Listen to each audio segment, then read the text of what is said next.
প্রত্যেক বছর ব্যাপক উদ্দীপনার মধ্যে দিয়ে গোটা করে পালিত হয় বৃক্ষরোপণ কর্মসূচি। কখনো রাজ্যের মুখ্যমন্ত্রী, কখনো রাজ্যপাল, কখনো কেন্দ্রীয় মন্ত্রীর হাত ধরে রাজ্যের বিভিন্ন স্থানে প্রতিনিয়ত জাঁকজমকপূর্ণভাবে পালিত হয় বৃক্ষরোপণ কর্মসূচি। আর বৃক্ষরোপণ কর্মসূচিতে যত বৃক্ষরোপণ করা হয়, পরিবেশকে রক্ষা করতে, পরিবেশের ভারসাম্য বজায় রাখতে, মানব জীবন সুষ্ঠু রাখা এবং স্বাভাবিক রাখতে, আর সেই সমস্ত বৃক্ষগুলো কোনো রকম কারণ ছাড়াই প্রতিনিয়ত ধ্বংস করে ফেলছে রাজ্য সরকারের বিদ্যুৎ দপ্তর।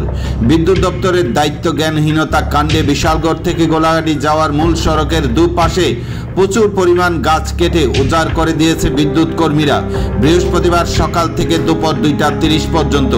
উক্ত ঘটনায় স্থানীয়রা প্রতিবাদ জানালে বিদ্যুৎ দপ্তরের কর্মীদের হুমকির মুখে পড়েন।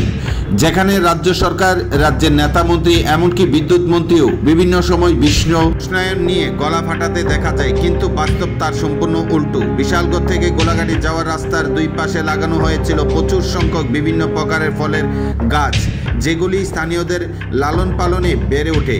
গাছের নিচে কৃষক, পথ চলতি মানুষ বিশ্রাম নিতেন। রাস্তার দুই পাশে প্রচুর জমি থাকা সত্ত্বেও সেই গাছগুলোর উপর দিয়ে বিদ্যুতের লাইন টানা হয় এবং যেই গাছগুলি এখন নির্বিচারে ধ্বংস করা হচ্ছে, অর্থাৎ কেটে ফেলা হচ্ছে সরকারি উদ্যোগে বিদ্যুৎ দপ্তরের কর্মীরা এই গাছগুলো। এই বিষয়ে বিদ্যুৎ দপ্তরের কর্মীদের সাথে কথা বলার সময় সাংবাদিকদের ক্যামেরা দেখে মুখ ঘুরিয়ে নেন কন্ট্রাক্টর। স্থানীয়দের দাবি, নীরবে এই গাছগুলি ধ্বংস করা বন্ধ করতে হবে। যদি এইভাবে বৃক্ষ ধ্বংস করা হয়, তাহলে গোটা করে প্রতিনিয়ত রাজ্যে বৃক্ষরোপণ কর্মসূচি পালন করার কি মানে, এমনটাই যেন প্রশ্ন স্থানীয়দের।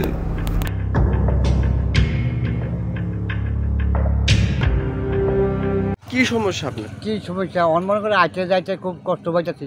হ্যাঁ, গাছটি কাটতে কাটতে শেষ। অনেক মনে করে আমরা ছায়া পাইতেছি না, আর রৌদ্র লাগে, ভালো লাগে না আমরা এই অবস্থায়।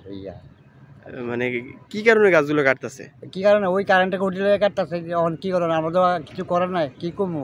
অন কি তারা কিছু কইতারা? তারা কিছু করার নাই। আচ্ছা, কারেন্টের খুঁটি যে রাস্তা সারি গিয়ে জায়গা ছিল না? জায়গা ছিল, ছাড়ছিল ঠিকই। অন তারা করছে না, কি করেন দেবো? কি করেন? তারা কিছু ব্যাপারে দেবো। আপনারা জানাইছেন নি এলাকার? না, আমরা কেন জানাইবো? তারা উপরে সরকারের উপরে কেউ যাইবো, আপনারা জানান কেমনি? সবাই আমি একটা গিয়ে করে দেবো না, তো সবাই তো যাইতে তো সবাই গেলে না যে সবাই। আপনি বলতেছেন যে রাস্তার পাশে কি আরো জায়গা ছিল না? জায়গা ছিল, সাইডের মধ্যে কারেন্টের খুঁটিগুলো বইলে কি ভালো হইলে গাছগুলো কাটা পড়লো না? অনেক কি করেন? অনেক কোনো হাত না কিছু, অনেক আমাকে একজন দুজন করে কিছু করতাম। আপনি কি কাজ করেন? ওইটা আমি লাকড়ি ব্যবসা করি। মানে টুকটাক কাজ টাজ করেন? তো মানে যে কোনো একটা কাজ করি, খেতের কাজ করি। অনেক সময় লাকড়ি কিনে নিয়ে বেশি নিয়ে বেশি না? মানে এটি খুব খারাপ হইতাছে। অন খারাপ, ওইটা তো ঠিকই। আপনি কি চান এখন? অন কি চাই?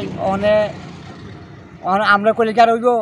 ওই তো না, তবু চান যে গাছটি থাকলে ভালো, কিন্তু আমরা যাইতে আইতে যাইতে ছাওয়া রোজ লাগে সারাদিন, আইতে যাইতে ছাওয়াটা পড়লে ভালো হয়। এই আমার আর কি। কোনখানে আপনার বাড়ি? আমার বাড়ির বাড়ি স্কুলে গেছে।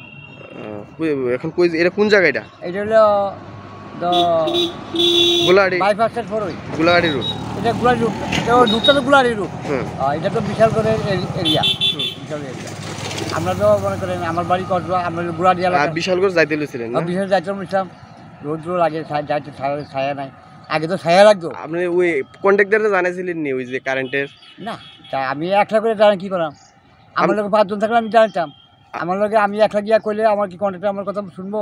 আপনার নাম কি? আমার নাম কাজল চন্দ্র শীল। কি? কাজল চন্দ্র শীল। আপনি ঠিক আছে। কে আপনাকে পাঠিয়েছে? কে পাঠিয়েছে গাছগুলো কাটার জন্য? হ্যাঁ, আপনি কোন দায়িত্বে আছেন দাদা? হ্যাঁ দাদা, দেখুন না,